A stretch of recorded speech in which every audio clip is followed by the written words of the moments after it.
So, yung katen, makikita natin dito sa nakafocus na to. Dito natin kinuha yung shoot kanina. And right below that, ayan, makikita na natin yung strands talaga ng stem kasi nga kinakain na siya. Kung na-late lang kami ng konti, wala na to. Wala na kaming daeng ampon.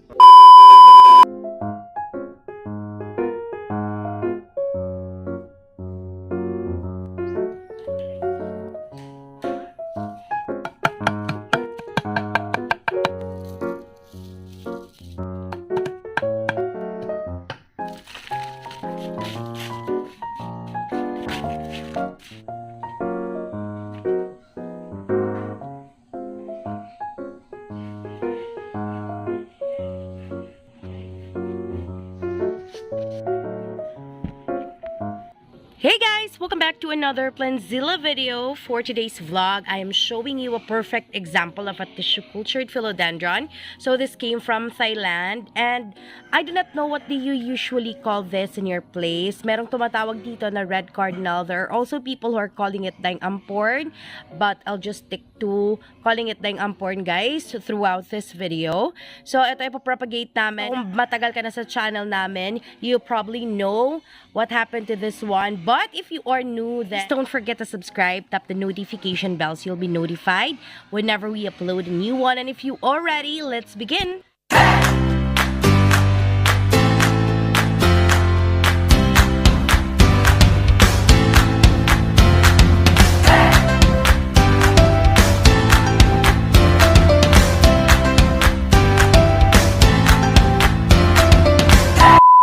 I'll just share with you a quick story. So, kung napanood nyo yung video na yon, yung DIY variegation, kasi nakatabi po siya sa Birkin, as daeng amporn almost got the same stripes. Yung pinstripes ng Birkin, guys, nakuha niya. So, parang naging Birkin siya of a different color. So, ganito yung kulay niya, this one.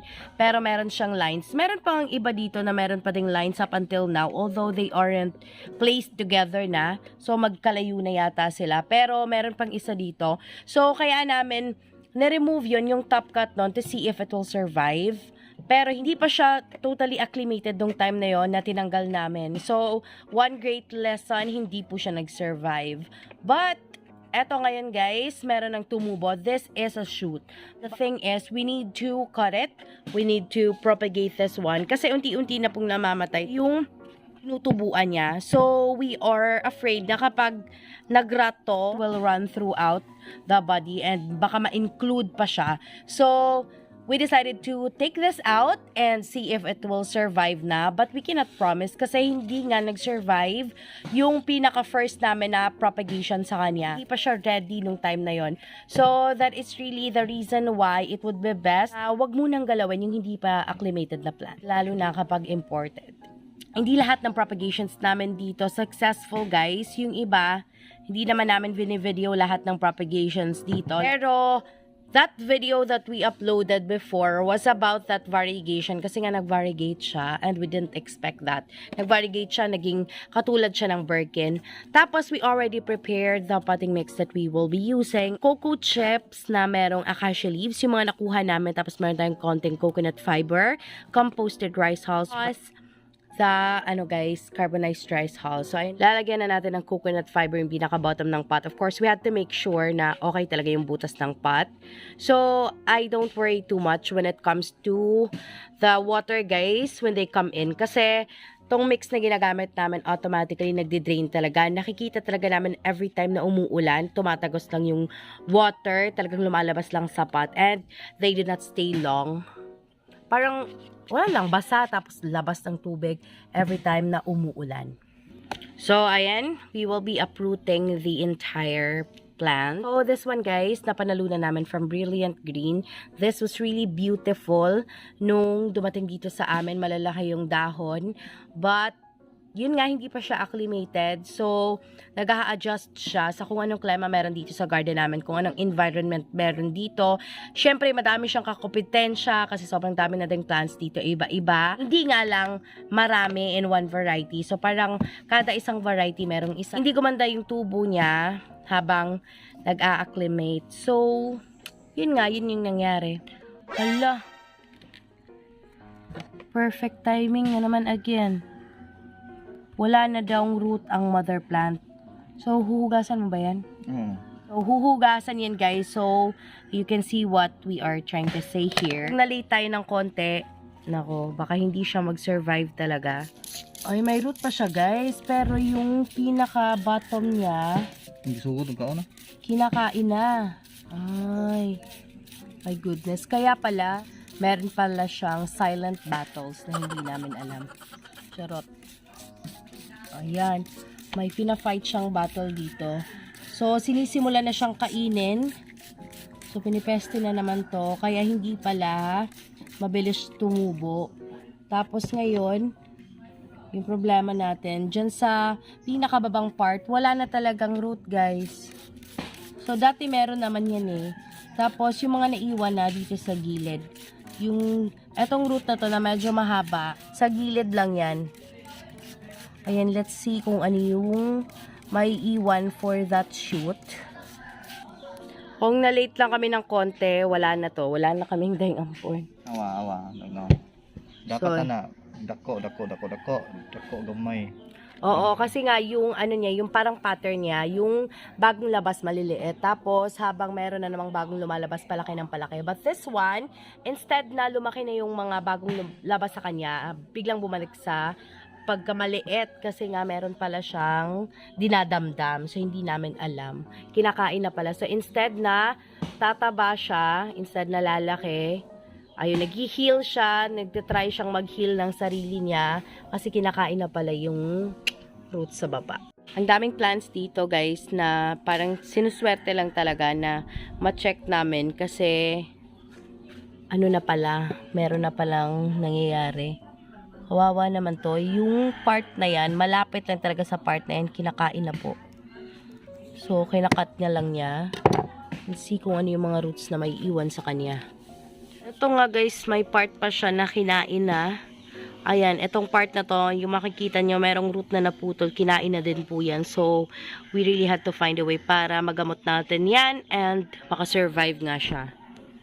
So, ito guys, alisin natin yung dahon na yan. Itong dahon kasi na to, parang mamamatay na siya. And, dati pa tong dahon na to, ito yata yung isa sa mga pinakaunang lumabas na dahon. After nagpakita siya ng shoot. So, ito yung inaalis niya ngayon. And, minimake sure lang niya na hindi matatamaan kasi dadaan sa ugat eh. So, kaya ganyan. So, hinihiwa niya para daanan lang talaga yung ugat. Just be careful lang. Tapos, meron na siyang inalis na mga konting ugat dyan. Yung mga damaged na ugat. Ang dami pa namang ano dito. Tawagan na, amigas. Kinakagat na ako. So yun guys, sinaspray siya para makita natin kung saang part siya lalagyan ng cinnamon powder after. Kasi nga nililinis natin para makita yung infected part. Kasi kawawa yung sa mother plant guys, parang mauubos na yata yung roots niya sa kabilang gilid. And parang mapuputol na. So, sobrang swerte na din na nakita namin to. And ito yung naisipan namin i-check today. We are hoping to save its life. Nako, sana. So, ito naman yung pinaka-itsura ng mother plant, guys. And as you can see, it's almost rotting. So, yung katen, makikita natin dito sa nakafocus na to. Dito natin kinuha yung shoot kanina. And right below that, ayan, makikita na natin yung strands talaga ng stem kasi nga kinakain na siya. So, unti-unti na siyang nagrara. I really remember the last time na ganito yung nakikita ko, yung sa silver sword. But, luckily, silver sword is now recovering, guys. Yung top cut namin, meron ng dalawang bagong dahon. Dalawa. Isa pa yung nag-open, pero may isa nang papa-open. Tapos, lalabas na yung shoot nung nasa mother plant. And I do hope, ganun din yung mangyayari dito.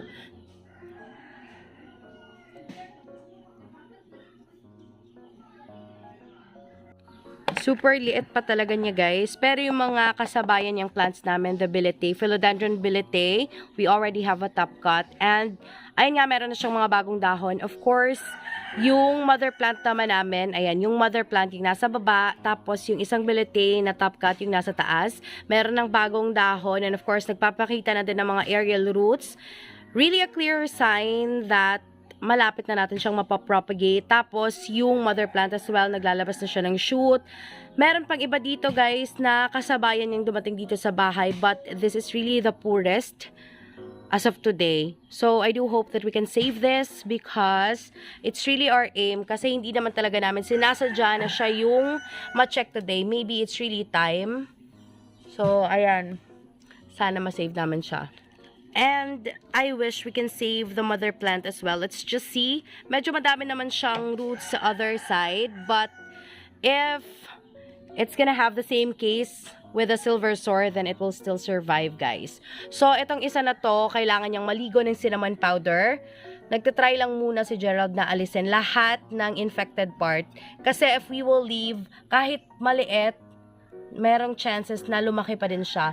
So, after we clean everything and we remove the possible entries ng mga, infection. So, ayan. Ililigo na natin sa kanya yung cinnamon powder. Of course, we have opened this one. Hindi maubos-ubos. Super sulit ng 27 pesos.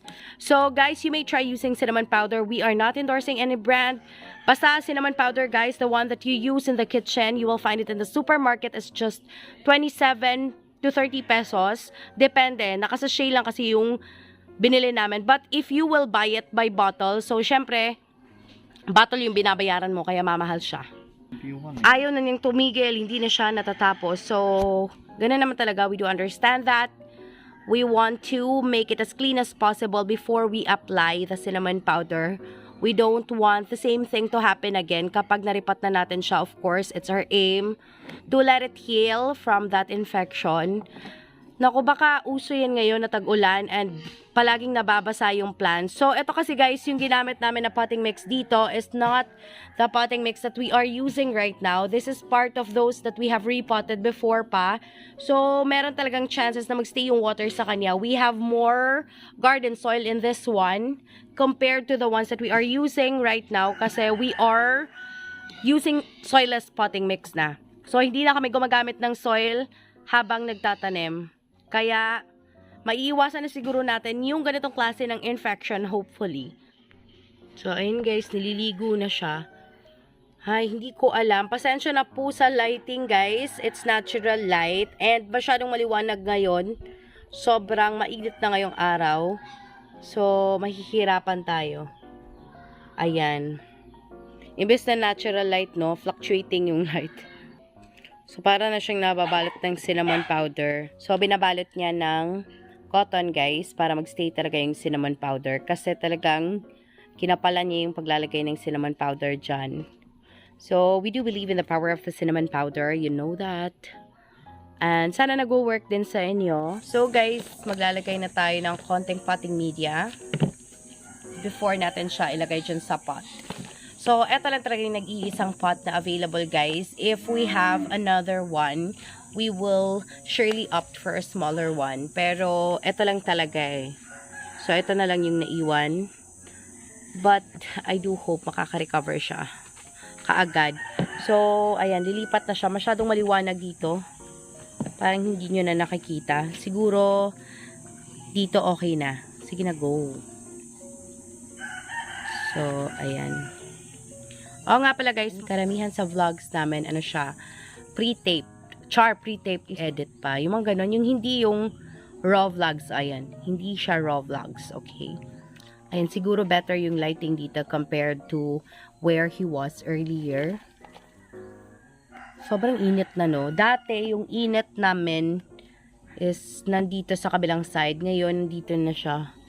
Ayun, dati nandito yung init. Ngayon, andito na. Talagang nagmo-move pala, no?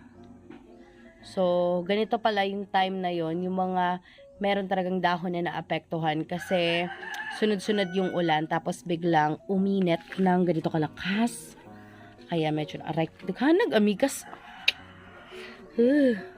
So, okay lang pala yung pot niya sa kanya. Yung size ng pot, guys. So, there's really nothing much to worry.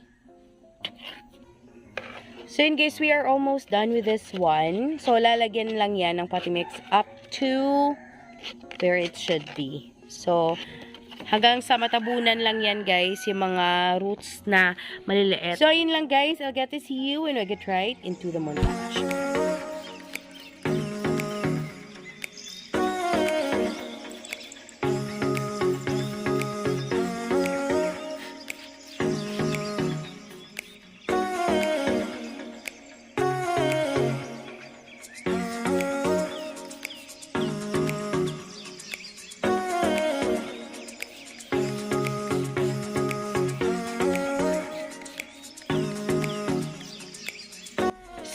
that's it for today. It has been Maria, the voice of PLANTZILLA BHL. If you like this video, please give us a thumbs up, subscribe to this channel, and click the bell button beside it para ma-notify kayo whenever we upload a new video. Thank you for watching. Bye!